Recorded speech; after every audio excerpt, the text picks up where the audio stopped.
Okay, so I just wrote this very, very long thing on Facebook, and I feel the need to say this because I feel like it's very important. First, let me preface this with my wife insisted that I eat the last of her edibles today. So while it was only 25 milligrams, I'm feeling pretty nice. I'm enjoying myself right now. But that's not what's important. What's important is I have been working. Oh, please scratch my bag. Oh my God. Oh my God, that's so good. I've been working on a project that I have always wanted to do, but for whatever reason, I was limiting myself. And I can actually give you the reasons. What happens is, in 2009, was that? I got commissioned by ABC Family to write this sitcom. It was like, you put it together, we'll put it in front of a focus group, and if it works, it works. And I was like, oh, I'm excited. So that's what we did. But I realized right away that I had to restrict the way I wrote. We were working with little to no budget and actors who were willing just to donate their time just to see this be successful. But we had a school, but our time in the school was limited. We had a couple of houses we could go to, but our times there were limited. If there was something we needed to do, like at night or in other locations, I had to consider, well, do we have locations for that? Maybe we shouldn't go that route. So I was limiting what I could do with my vision. I didn't like that. And over the years, screenwriting just felt like the natural progression, So in everything that I wrote, I limited it to what, if I were going to shoot it myself with little to no budget, would I be able to pull it off? And it made for a couple of interesting little skits that we did. I did a short film called Plus or Minus I really liked. But it was still very, very restrictive. So finally, I'm writing this passion project that I've always wanted to write. It's not to be published, not to be shared. It's just for me. I wanted to write this just for me, and I want it to be as good as it possibly can. Look, I'm not even embarrassed to tell you, it's the Power Rangers. I feel like I have a flair for writing science fiction, and that universe just left so many doors open. As a writer, if there's anybody who's watching this who's a writer, you see that shows, and there are 1,000 different angles that show could go in that they just don't explore.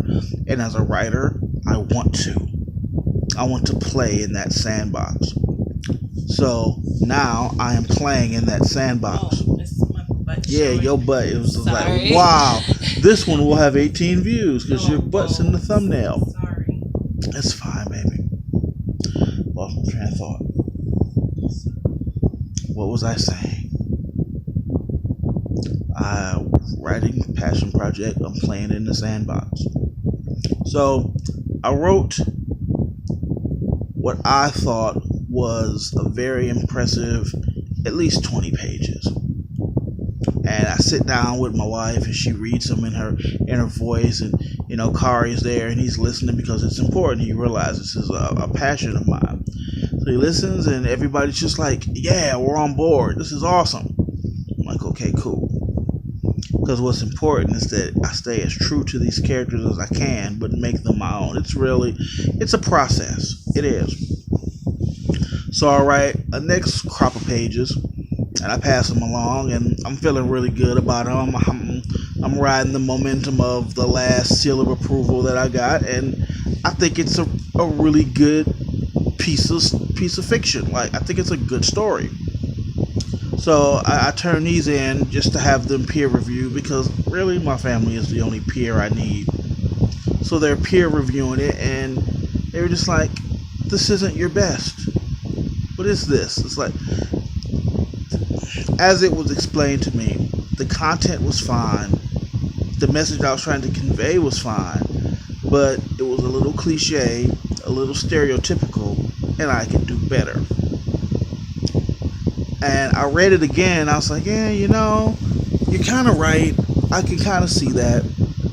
So I sat down and I decided that I was gonna try to completely redo it. But in the process of redoing it, a strange thing happened. I just didn't care what other people thought. Not like other people. Like, because it's hard for me to say that about my family, because I love my family and I cherish their opinions. But I just decided, okay, here's what you think of it. That's fine. But this is for me. So I started writing it, and it was a callback to the times where I wrote a little cheesy and a little campy. I get that. But I started writing it just for me. I'll still let them read over it, and I will welcome their feedback, but not so much that I'm going to let it dictate the direction of my story. Because I have a story that I want to tell, and I know the steps to get there, and I can't let anything compromise that. So I decided to forego their opinion and kind of do it my way.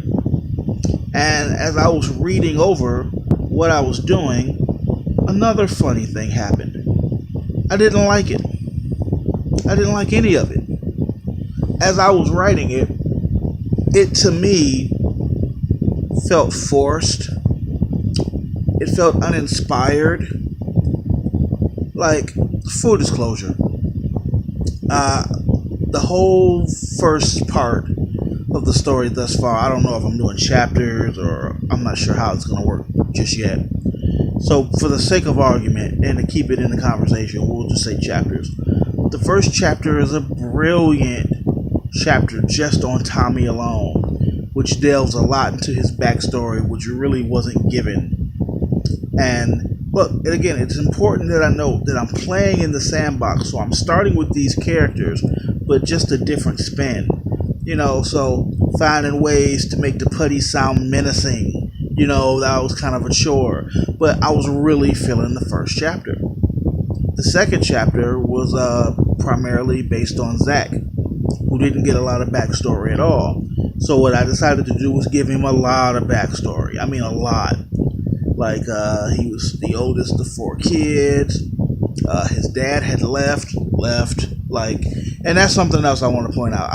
I kept alluding to things that happened last year because in my mind, once I got to a point where I was really digging it and, I was feeling the groove with the characters and where I was going, I could write a prequel called Last Year, which would give you, some foresight into what was going on. That's a completely different story.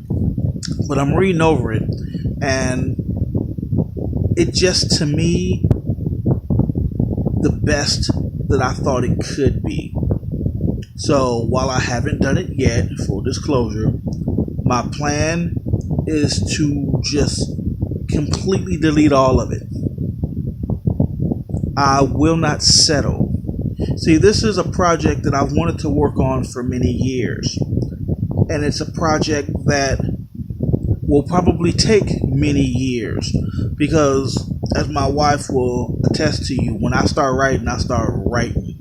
Like, the last serious Power Ranger thing I wrote, the first one was 15 chapters, and then I wrote a sequel to it, and it was 62 chapters. I can just go. So it'll be a long time before it's anywhere near being done. But when it is done, say 2020, or sooner, I'm just throwing an arbitrary number out there. When it is done,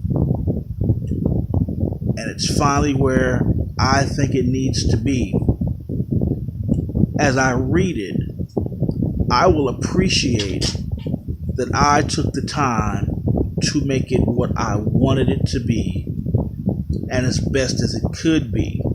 Not rushing because I was so enjoying the process that I wrote down anything.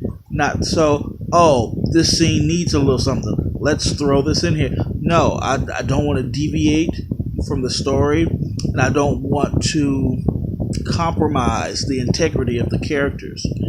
everyone will get equal time. Everyone will have a fair shake. Everybody's gonna have a demon. Everybody's got a secret. Like, there's stuff going on, like, with everybody. And I will not compromise that for the sake of saying, oh, look, I wrote 20 pages today. No, I'm going to take my time and be as deliberate as I possibly can. The biggest dick to this story will be me. Like, I'm going to be the big, wow, I didn't mean to say the book had a big dick.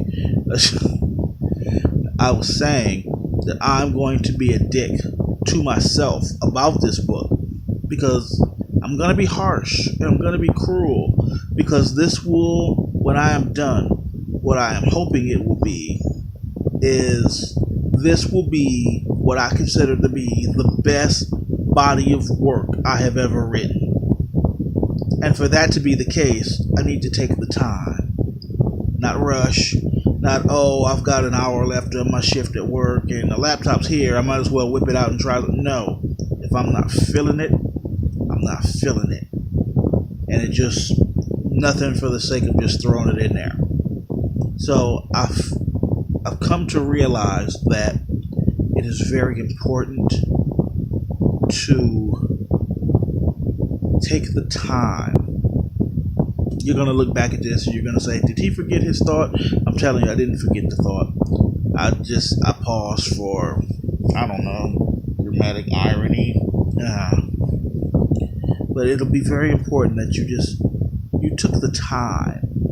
You know, every page, it has to be what you want it to be. And like, it's very hard to lose sight of that. I mean, well, it's very easy to lose sight of that. So if in this over now 12-minute video, if there's a moral that you would want to derive from this, then I would probably say it was something to the effect of, do what's important to you. Don't compromise who you are for anyone other than yourself. And it may be harder and it may take you longer, but in the end you'll enjoy it more and it'll be worth it.